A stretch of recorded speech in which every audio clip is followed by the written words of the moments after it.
93 سے 99۔ اعوذ باللہ من الشیطان الرجیم، بسم اللہ الرحمن الرحیم۔ وَإِذْ أَخَذْنَا مِيثَاقَكُمْ وَرَفَعْنَا فَوْقَكُمُ الطُّورَ خُذُوا مَا آتَيْنَاكُمْ بِقُوَّةٍ وَاسْمَعُوا قالوا سمعنا وعصينا وأشربوا في قلوبهم العجل بكفرهم قل بئس ما يأمركم به إيمانكم إن كنتم مؤمنين۔ اللہ کے نام سے شروع کریں، مہربان رحمت والا۔ ترجمہ کنز الاقفال۔ اور یاد کرو جب ہم نے تم سے عہد لیا اور کوہ طور کو تمہارے سروں پر بلند کر دیا اور فرمایا مضبوطی سے تھام لو اس کو جو ہم نے تمہیں عطا کی ہے اور سنو۔ انہوں نے کہا ہم نے سنا اور نہ مانا، اور ان کے کفر کی وجہ سے ان کے دلوں میں تو بچکا رچا ہوا تھا۔ اے محبوب تم فرما دو اگر تم ایمان والے ہو تو تمہارا ایمان تمہیں کتنا برا حکم دیتا ہے۔ وَإِذْ أَخَذْنَا مِيثَاقَكُمْ، اور جب ہم نے تم سے عہد لیا، یعنی اے یہودیوں وہ وقت یاد کرو جب اللہ تعالیٰ نے بنی اسرائیل سے تورات پر عمل کرنے کا عہد لیا لیکن انہوں نے حسب عادت نافرمانی کی۔ اللہ تعالیٰ نے ان پر کوہ طور کو ہوا میں بلند کر دیا اور ان سے فرمایا کہ چلو اب مضبوطی سے اس تورات کو تھام لو جو ہم نے تمہیں عطا کی ہے اور ہمارے احکام دھیان سے سنو۔ بنی اسرائیل نے ڈر کے مارے دوبارہ اطاعت کا اقرار تو کر لیا کہ اگر نہیں مانیں گے تو پہاڑ اوپر گرا دیا جائے گا، کیونکہ پہاڑ کو اوپر ان کے سروں پہ معلق کر دیا گیا تھا کہ مانو نہیں تو پہاڑ تمہارے اوپر گرے گا۔ اب وقتی طور پہ مان گئے، پہاڑ گرنے کے ڈر سے اقرار کر لیا، لیکن ان کے دل کی حالت پہلے جیسے ہی رہی اور شریعت کا حکم چونکہ ظاہر پر ہوتا ہے دل پر نہیں، اس لیے بنی اسرائیل کے زبانی اقرار کرنے پر ان سے کوہ طور کو ہٹا لیا گیا، اگرچہ ان کے دل میں وہی انکار تھا اور در حقیقت ان کے کفر کی وجہ سے ان کے دلوں میں تو بچھڑے کی محبت گھسی ہوئی تھی۔ اے حبیب صلی اللہ تعالیٰ علیہ وآلہ وسلم آپ ان سے فرمائیں کہ یہودیوں تم اپنے اسلاف کی اس حرکت کو جانتے ہو لیکن تم نہ ان سے نفرت کا اظہار کرتے ہو نہ ہی اس سے اپنی برات ظاہر کرتے ہو، تو خود بتاؤ کہ کیا تورات پر ایمان لانے کے یہ تقاضے ہیں؟ اگر اس کے یہی تقاضے ہیں تو تمہارا ایمان تمہیں کتنا برا حکم دیتا ہے۔ اس آیت سے معلوم ہوا کہ اللہ تعالیٰ کی کتاب پر ایمان لانے کا مطلب یہ ہے کہ اس کے تمام احکام اور سب تقاضوں پر عمل کیا جائے اور ان کی خلاف ورزی نہ کی جائے۔ اس چیز کو سامنے رکھتے ہوئے ہر مسلمان کو غور کرنا چاہیے کہ وہ اپنی زبان سے قرآن مجید پر ایمان لانے کا جو دعویٰ کر رہا ہے کیا اس کی عملی حالت اس دعوے کی تصدیق کرتی ہے؟ ایمان ہے ٹھیک ہے قرآن میں جو کچھ ہے صحیح ہے لیکن عمل نہیں کرتا اس پہ۔ وہ اپنی زبان سے قرآن مجید پر ایمان لانے کا دعویٰ کرتا ہے لیکن عملی طور پہ اس دعوے کی تصدیق نہیں ہو رہی۔ ذرا غور کریں کہ قرآن مجید میں مسلمانوں کو نماز پڑھنے کا حکم ہے، رمضان کے روزے رکھنے کا حکم ہے، زکوٰۃ دینے کا حکم ہے، لیکن آج مسلمانوں کی اکثریت یہ کام نہیں کر رہی، اکثریت نماز نہیں پڑھتی، نمازوں سے دور ہے، فرض روزے نہ رکھنے کے مختلف ہیلے بہانے تراش رہی ہے، اپنے مال سے زکوٰۃ ادا کرنا ان پر بہت بھاری ہے۔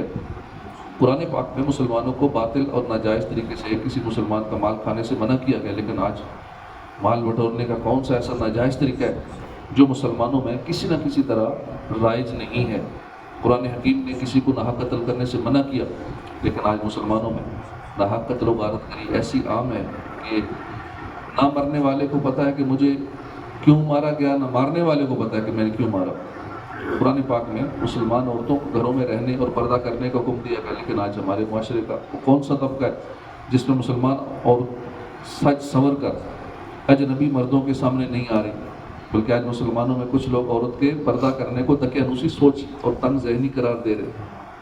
اے کاش ہم بھی اپنے زبانی ایمان اور محبت کے دعووں اور بے عملی اور بد عملی کے درمیان کا تضاد اور فرق سمجھنے میں کامیاب ہو جائے۔ ہمیں بھی اس بات پر غور کرنا نصیب ہو جائے کہ ہمارے جیسے اعمال ہیں، کیا ہمارا ایمان ہمیں ان اعمال کا حکم دیتا ہے کہ ہمارے ایمان کے تقاضے کچھ اور ہیں۔ اس آیت سے یہ بھی معلوم ہوا کہ جب تک دل میں برائی کی لذت اور حلاوت موجود رہتی ہے تب تک ایمان اور نیک اعمال کی شیرینی اس میں داخل نہیں ہو سکتی، اور گناہوں پر اصرار ایمان کی مٹھاس اور عبادت کی لذت محسوس نہیں ہونے دیتا۔ یاد رہے کہ نیکیوں سے محبت ایمان کی علامت ہے، نیکوں سے اور نیکیوں سے، نیکوں سے اور نیکیوں سے محبت یہ ایمان کی علامت ہے، جبکہ بروں سے محبت اور برائیوں سے محبت یہ ایمان کی کمزوری کی علامت ہے۔ لہٰذا ہر شخص کو چاہیے کہ وہ اپنی ایمانی قوت کو اپنے قلبی میلان سے معلوم کرے کہ میری دوستی یاری، میرا اٹھنا بیٹھنا، میری گیدرنگ، میری جو سوشل سرکل ہے وہ میرا کس طرح کا ہے۔ اگر تو وہ نیک لوگوں کا ہے تو سمجھ لے کہ ٹھیک ہے، میرے دل کی کیفیت میلان میرا نیکوں کی طرف ہے۔ اگر اس کا فرینڈ سرکل، سوشل میڈیا کا فرینڈ سرکل، دیگر اس کا اٹھنا بیٹھنا، اس کی محبتیں اگر وہ بروں کے ساتھ ہے، بروں سے مراد جو بے نمازی ہے، جھوٹ بولتا ہے، غیبتیں کرتا ہے، اللہ رسول سے دور ہے، عبادت سے دور ہے، گناہوں میں پڑا ہے، ایسے بندے سے اگر اس کا قلب ہی لگا ہوا ہے، اٹھنا بیٹھنا ہے، تو پھر دیکھ لے کہ دل کی کیا کیفیت ہے۔ کیونکہ جن دلوں میں فلم و ڈراموں، بے حیائیوں، گانوں کی محبت ہو، ان دلوں میں نماز، ذکر، درود اور تلاوت کی محبت نہیں سما سکتی، کہ اس کے دل میں گناہوں کی لذت ہے۔ تو جب تک دل میں گناہ کی لذت ہے، اسے نیکیوں کی لذت محسوس نہیں ہوگی۔ قل ان کانت لکم الدار الآخرہ، لکم الدار الآخرۃ عند اللہ خالصۃ من دون الناس فتمنوا الموت ان کنتم صادقین۔ اے محبوب تم فرما دو، اگر دوسرے لوگوں کو چھوڑ کر آخرت کا گھر اللہ کے نزدیک خالص تمہارے ہی لیے ہے، تو اگر تم سچے ہو تو موت کی تمنا تو کرو۔ خالصتاً، خالص تمہارے لیے۔ یہودیوں کا ایک باطل دعویٰ یہ تھا کہ جنت میں صرف ہو ہی جائیں گے، جیسا کہ سورہ بقرہ کی آیت نمبر 111 میں یہ دعویٰ مذکور ہے۔ اس کا رد فرمایا جاتا ہے کہ اگر تمہارے گمان میں جنت تمہارے لیے خاص ہے اور آخرت کی طرف سے تمہیں اطمینان ہے، اعمال کی حاجت نہیں ہے، تو جنتی نعمتوں کے مقابلے میں دنیاوی مصائب کیوں برداشت کرتے ہو؟ موت کی تمنا کرو تاکہ پھر عیش اور عشرت والی جنت میں پہنچ جاؤ۔ تو اگر تم نے موت کی تمنا نہ کی تو یہ تمہارے جھوٹا ہونے کی دلیل ہے۔ تم کہتے ہو کہ جنت میں جانا ہے، تو اگر جنت میں جانا ہے پھر موت کی تمنا کرو، چلے جاؤ جنت میں۔ حضرت عبداللہ بن عباس سے روایت ہے، حضور اقدس صلی اللہ علیہ وسلم نے فرمایا اگر یہودی موت کی تمنا کرتے تو سب ہلاک ہو جاتے اور روئے زمین پر کوئی یہودی باقی نہ رہتا۔ فتمنوا الموت، موت کی تمنا نہ کرو۔ موت کی محبت اور اللہ کی ملاقات کا شوق یہ مقبول بندوں کا طریقہ ہے۔ حضرت عمر فاروق رضی اللہ عنہ دعا فرماتے تھے، اللہم ارزقنی شہادۃ فی سبیلک واجعل موتی فی بلد رسول، یا رب مجھے اپنی راہ میں شہادت اور اپنے رسول کے شہر میں مجھے وفات نصیب فرما۔ عمومی طور پر تمام اکابر صحابہ، بالخصوص شہدائے بدر و احد اور اصحاب بیت رضوان رضی اللہ تعالیٰ عنہ راہ خدا میں موت سے محبت رکھتے تھے۔ حضرت خالد بن ولید نے ایران والوں کو جو خط بھیجا اس میں تحریر یہ تھا کہ میرے ساتھ ایسی قوم ہے جو اللہ تعالیٰ کی راہ میں شہید ہو جانے کو اتنا محبوب رکھتی ہے جتنا ایرانی لوگ شراب سے محبت رکھتے ہیں۔ اسی لیے تو وہ لوگ دنیا فتح کرتے تھے، ان کے دل میں ایک موت کی، اللہ کی راہ میں شہید ہو جانے کی اتنی محبت تھی۔ ایک دوسری روایت میں ہے کہ اس طرح کا خط حضرت سعد بن ابی وقاص نے ایرانی لشکر کے سپہ سالار رستم بن فرخزاد کے پاس بھیجا تھا، اور اس میں تحریر تھا کہ میرے ساتھ ایسی قوم ہے جو موت کو اتنا محبوب رکھتی ہے جتنا اجمی شراب کو مرغوب رکھتے ہیں۔ لیکن آج ہر ایک موت سے ڈر رہے ہیں، ہر حکمران 57 ممالک کے حکمران موت سے ڈر رہے ہیں۔ اگر امریکہ کی نہیں مانی تو ہم تو اس کے نشانے پہ ہیں، وہ لالچ بھی دیتا ہے، ساتھ یہ بھی کہتا ہے کہ تمہیں اڑا بھی دیں گے، دونوں آپشن دیتا ہے۔ تو کہتے ہیں ٹھیک ہے، مال آ رہا ہے، ڈالر آ رہا ہے تو یہ قبول کر لو، ورنہ ڈالر نہ لیے تو ادھر سے جان جائے گی۔ کتنی مثالیں ہمارے سامنے ہیں، جس حکمران نے بھی بات نہیں مانی اس کو اڑا دیا گیا۔ شاہ فیصل نے بات نہیں مانی تھی اس کی، فری میں پیٹرول آئل نکالتا تھا ان کا، اور ماہانہ تھوڑا سا ان کو ریئلٹی دے دیتا تھا۔ جب بات نہیں مانی اس کو اڑا دیا، انہوں نے نشانہ عبرت بنا دیا، باقیوں کو سمجھا دیا کہ جو بھی نہیں مانے گا اس کا پھر یہ ہوگا، اس لیے چھپ کر کے مدد دیتے رہو، ڈالر دیتے رہو اور ہماری مانتے رہو۔ دنیا بھر میں یہی ہو رہا ہے، ہر حکمران اس لیے موت سے ڈر رہا ہے کہ نہیں مانیں گے ان کی، ذرا سا بول پڑیں گے غزہ کے بارے میں، فلسطین کے بارے میں، یا کچھ اور جرت کر بیٹھیں گے اس کے سامنے، اب اس نے ہمیں اڑا دینا ہے، ہٹ لسٹ پہ، ہم ان کے نشانے پہ ہیں۔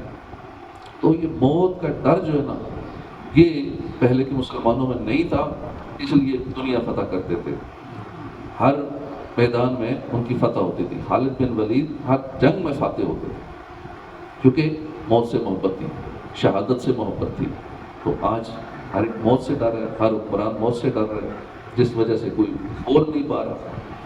تو اس میں لطیف اشارہ تھا کہ شراب کی ناقص مستی کو محبت دنیا کے دیوانے پسند کرتے ہیں، اور اللہ والے جو ہوتے ہیں وہ موت کو محبوب حقیقی کی وصال کا ذریعہ سمجھ کر محبوب جانتے ہیں کہ موت ہوگی تو قبر میں اپنے محبوب کا دیدار ہو جائے گا، اپنے آقا سے ملاقات ہو جائے گی، موت ہوگی تو اللہ کا دیدار نصیب ہوگا، جنت میں جائیں گے، نیکوں کے ساتھ رہیں گے، اس لیے موت ان کو پسند ہوتی ہے۔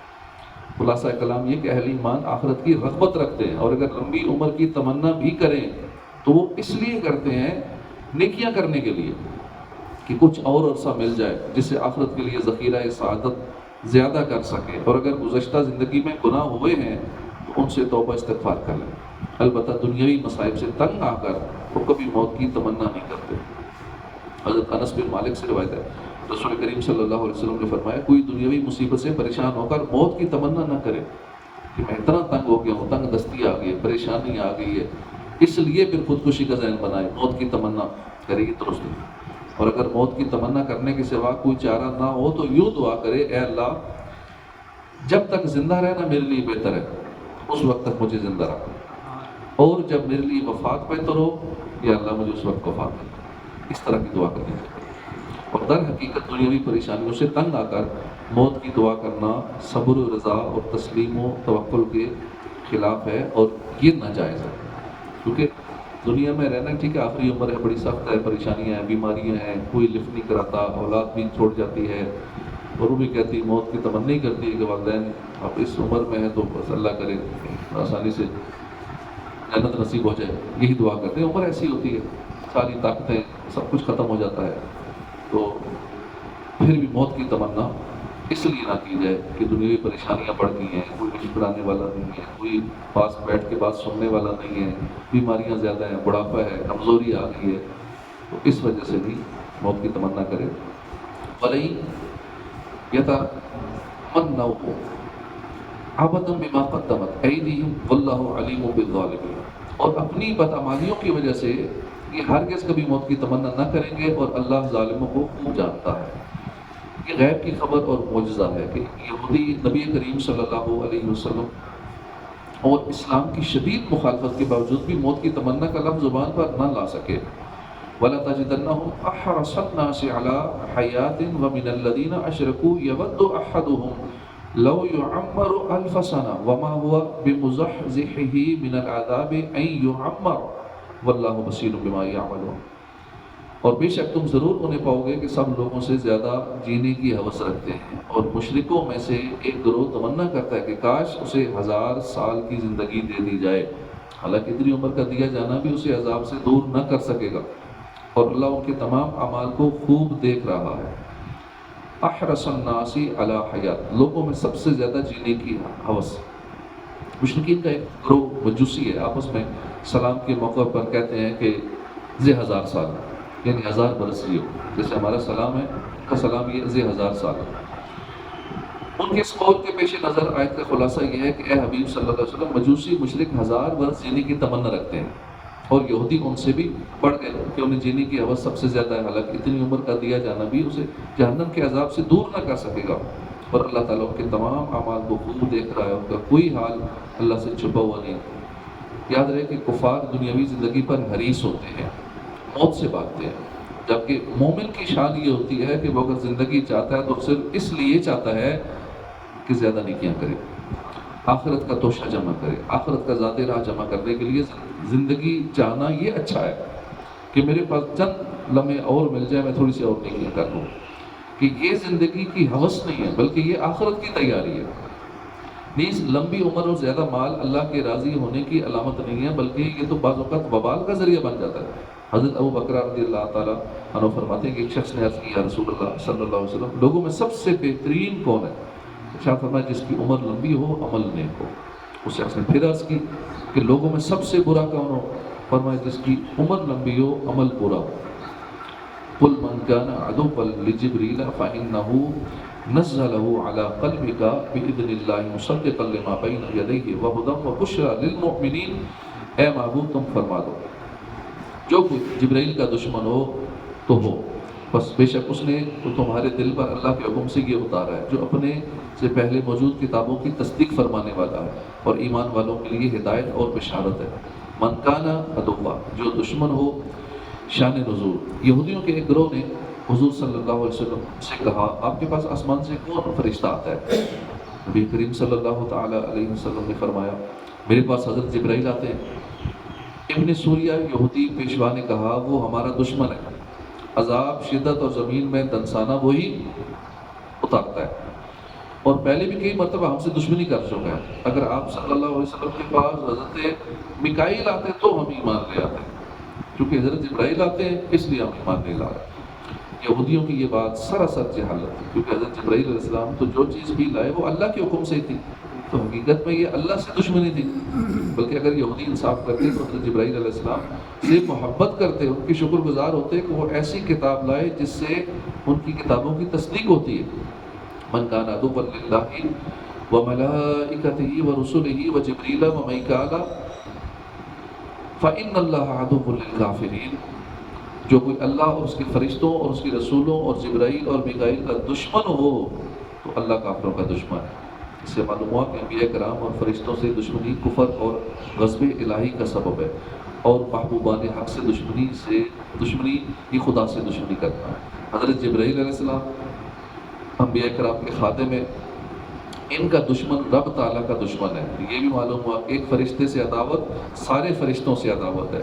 یہی حال انبیاء کرام اور اولیاء اعظام سے عداوت رکھنے کا ہے۔ حضرت ابو ہریرہ سے روایت ہے حضور صلی اللہ علیہ وسلم فرماتے ہیں کہ اللہ تعالیٰ نے فرمایا جو میرے کسی ولی سے دشمنی کرے اسے میں نے لڑائی کا اعلان کر دیا۔ وَلَقَدْ أَنزَلْنَا إِلَيْكَ آيَاتٍ بَيِّنَاتٍ وَمَا يَكْفُرُ بِهَا إِلَّا الْفَاسِقُونَ، اور بے شک ہم نے تمہاری طرف روشن آیتیں نازل کی اور ان کا انکار صرف نافرمان ہی کرتے ہیں۔ ابن سوریہ نے نبی اکرم صلی اللہ علیہ وسلم سے کہا کہ آپ کوئی ایسی چیز لے کر نہیں آئے جسے ہم پہچانتے ہوں، اور آپ پر ایسی کوئی روشن آیت نازل نہیں ہوئی جس کی وجہ سے ہم آپ کی پیروی کریں۔ اللہ تعالیٰ نے اس کا رد کرتے ہوئے فرمایا کہ اے حبیب صلی اللہ علیہ وسلم ہم نے آپ کی طرف روشن آیتیں نازل فرمائی جن میں حلال، حرام، حدود وغیرہ کے احکام واضح ہیں اور تفصیل سے بیان کیے گئے، اور ان آیات کا انکار وہی کرتا ہے جو ہمارے احکامات کی اطاعت نہیں کرتا۔ یاد رہے کہ یہاں فاسقوں سے مراد کافر ہیں اور منافق ہیں۔ صدق اللہ العظیم۔ صلو علی الحبیب صلی اللہ تعالی علی محمد صلی اللہ علیہ وسلم۔ اچھی نیت ایک مباح کام کو عبادت بنا دیتی ہے، آخرت میں اس کے فائدے ہی فائدے ہیں، دنیاوی فائدے بھی ہیں اچھی نیت۔ جدید سائیکالوجی، علم نفسیات کے مطابق دنیا کے کسی بھی کام میں کامیابی، ترقی اور عروج کے لیے انسان کے اندر جو صفات ہونا ضروری ہیں ان میں سے ایک بنیادی جو صفت ہونی ضروری ہے وہ ہے پازیٹیو مائنڈ، مثبت سوچ۔ منفی سوچ رکھنے والا اول تو کامیاب ہوتا ہی نہیں، اگر اسے کامیابی مل بھی جائے تو پھر اس کو سنبھال نہیں پاتا۔ اس لیے پازیٹیو مائنڈ، مثبت سوچ ہونا دنیا میں کامیابی کے لیے بنیادی شرط ہے۔ اچھی نیت کا اہم ترین فائدہ یہ ہے کہ اچھی نیتوں کی عادت کی برکت سے مثبت سوچ نصیب ہو جاتی ہے۔ اچھی نیت اصل میں ہے کیا؟ اچھی نیت کسی بھی کام کے ساتھ مثبت وابستگی ہے۔ ہم کوئی بھی کام کرنے سے پہلے اس کام کا کوئی اچھا پہلو تلاش کرتے ہیں، پھر اس اچھے پہلو کو ذہن میں لا کر اس اچھے پہلو کو اپنا مقصد بنا کر وہ کام کرتے ہیں۔ یہی مثبت سوچ ہے۔ مثال کے طور پہ ایک بچہ ہے، وہ بی اے میں پی ایچ ڈی وغیرہ کرنا چاہتا ہے، مگر اس کے والدین اسے عالم کورس درس نظامی میں داخل کروا دیتے ہیں۔ ایسی صورت میں عام طور پر بچے والدین کے سامنے مجبور ہو کر وہ کام تو کرتے ہیں مگر ذہنی طور پر باغی رہتے ہیں، ٹائم پاس کرتے ہیں، دل لگا کر پوری محنت نہیں کرتے۔ اگر وہ بچہ ایک اچھی نیت کر لے کہ میں اپنے والدین کی اطاعت کرتے ہوئے انہیں خوش کر کے اللہ کی رضا پانے کے لیے درس نظامی کرتا ہوں، یہ ایک اچھی نیت اس کو مثبت بنا دے گی، اس کا پورا مائنڈ سیٹ بدل جائے گا۔ اب اس کا پڑھائی میں دل بھی لگے گا، شوق بھی پیدا ہو جائے گا، دل لگا کر محنت کر کے پڑھائی بھی کر لے گا، وقت کی بربادی سے بھی بچ جائے گا۔ اسی طرح علماء کرام فرماتے ہیں والد کو چاہیے کہ اولاد کی پرورش اس نیت سے کرے کہ میرا یہ بیٹا، میری بیٹی، میرے بچے یہ میری شفاعت کریں گے۔ خرچہ تو کر ہی رہے ہیں، ہم بھی مجبور ہیں، جیب خرچی بھی دے رہے ہیں، تعلیم بھی خرچہ کر رہے ہیں، کھانا پینا بھی دے ہی رہے ہیں، ان کو تنخواہ ساری لا کے ان کو دیتے ہیں، اتنا خرچہ تو ہو ہی رہا ہے۔ نیت تھوڑی سی بہتر کر لیں نیتیں جتنی زیادہ اچھی شامل کر لیں گے تو ثواب بڑھ جائے گا. نیت یہ کر لیں اپنے بچوں کو دینے کی کہ اس لیے میں ان کی خدمت کر رہا ہوں، ان کو پال رہا ہوں، ان کو پڑھائی کرا رہا ہوں، یہ سارا کچھ کر رہا ہوں، یہ میری شفاعت کرے، مجھے بخشوا لیں. خود دیکھ لیں کہ بخشوائیں گے کس صورت میں تعلیم کون سی دے رہا ہوں کہ یہ کیا میتھمیٹکس سوال کر کے مجھے بخشوائیں گے، فزکس کی کویشن یاد کر کر کے مجھے بخشیں گے، کیمسٹری کے فارمولے کو مجھے قبر میں پہنچائیں گے. کون سے بچے میری شفاعت کریں گے؟ قرآن پڑھ کے بخشیں گے تو میری شفاعت ہوتی ہے. قرآن پڑھتے رہیں گے مجھے قبر میں ثواب ملتا رہے گا. نیک اعمال کریں گے، نیکی کی دعوت دیں گے، جتنی نیکیاں کریں گے. اب نیکیوں کی تربیت ہم نے کتنے کی اس پہ غور کرنا چاہیے. تو یہ نیت اگر کر کے دیکھیں ہم صحیح معنوں میں یہ اچھی نیت بنانے میں کامیاب ہو جائیں تو یہ نیت ہوتے ہی مائنڈ سیٹ فوراً مثبت ہو جائے گا. بچے کی محبت پہلے بھی دل میں ہے، اب مزید محبت بچوں کی بڑھ جائے گی. انداز تربیت میں نرمی کا دل کرے گا. بچے کے متعلق جو خواب دیکھے ہیں، اس کے مستقبل کے بارے میں جو پلاننگ کی ہوئی ہے، وہ سب کی سب پازیٹیو ہو جائے گی. اسی طرح اچھی نیت کی برکت سے ہم بہت ساری پریشانیوں سے بھی بچ سکتے ہیں. اچھی نیت کی برکت سے ہمارا معاشرہ امن و سلامتی کا گہوارہ بھی بن سکتا ہے. جب بھی کسی عزیز رشتہ دار دوست آپ سے ملاقات کرنی ہو، اس ملاقات کے لیے بھی اچھی نیتیں کرنی چاہیے، تو انشاءاللہ لڑائی جھگڑوں سے بہت حد تک محفوظ رہے گی. بدقسمتی سے ہمارے معاشرے میں ایسا ہوتا ہے کہ جب کوئی عزیز رشتہ دار اپنی خوشی بتاتا ہے تو ایسے لوگ ہیں جن کے چہرے پر خوشی کے آثار ہوتے ہیں، زبان پر مبارکباد ہوتی ہے، مگر دل میں حسد کی آگ جل رہی ہوتی ہے کہ میرے اس رشتہ دار کو کیوں خوشی ملی، یہ کیوں کامیاب ہوا. اوپر سے خوش ہوتے ہیں، مبارکباد دے رہے ہوتے ہیں، اندر سے جل رہے ہوتے ہیں، حسد کر رہے ہوتے ہیں. یا جب کوئی رشتہ دار اپنی داستان غم بیان کرتا ہے تو چہرے پر پریشانی، زبان پر تسلی ہوتی ہے، دل میں خوشی کے لڈو پھوٹ دیتے ہیں کہ اچھا ہوا اس کے ساتھ کیا، میرے ساتھ فلاں وقت یوں کیا تھا نا، آج تمہارے ساتھ بھی ہوا ہے. یہ انداز ہمارے یہاں موجود ہے. اگر ہم اپنے عزیزوں اور رشتہ داروں سے ملتے وقت اچھی نیتیں کرنے کی عادت ڈال لیں، بس ہم نیت کریں اللہ کی رضا پانے، ثواب کمانے کے لیے صلہ رحمی کروں گا. اگر ان کی جانب سے تکلیف پہنچی تو صبر کرتے ہوئے صلہ رحمی جاری رکھنے کی بات. آپ خود غور فرمائیں، اگر ہم اپنے بھائیوں رشتہ داروں وغیرہ سے ملتے وقت یہ نیت کر لیں، پہلے سے ہی نیکی اور اللہ کی رضا پانے کا ذہن بنا لیں، تو کیا اب ہمارا ضمیر گوارا کرے گا کہ ہم ان سے متعلق کوئی منفی پہلو سوچیں، سامنے والے سے لڑائی کریں، اس کے خلاف دل میں بغض و حسد کی کیفیت پالیں؟ نہیں، ہمارا ضمیر گوارا نہیں کرے گا. تو اگر ہم اچھی نیتوں کی عادت بنا لیں، اس کی برکت سے ہم حسد سے، جلن، بغض، شماتت کہتے ہیں کسی کے نقصان پہ خوش ہونا، یہ بھی ایک بیماری ہے. جو شماتت ہے اور کبیرہ گناہ ہے کہ کسی کا نقصان ہوا اندر سے دل خوش ہو جائے. اگر ایسی کیفیت ہے کسی کے نقصان پہ، رشتہ دار کے نقصان پہ، یا جس سے نفرت ہے، جس پہ غصہ ہے، اس کا نقصان ہو جائے، دل خوش ہوتا ہے، تو یہ شماتت کی بیماری ہے. فضول غموں پریشانیوں سے بہت حد تک بچ جائیں گے، لڑائی جھگڑوں سے بھی انشاءاللہ حفاظت ہوگی، نتیجتاً امن و سلامتی کا ہمارا معاشرہ گہوارہ بن جائے گا. اللہ پاک عمل کی توفیق عطا فرمائے. آمین بجاہ نبی الامین صلو علی الحبیب صلی اللہ تعالی علی محمد صلی اللہ علیہ وآلہ وسلم. اعوذ باللہ من الشیطان الرجیم. بسم اللہ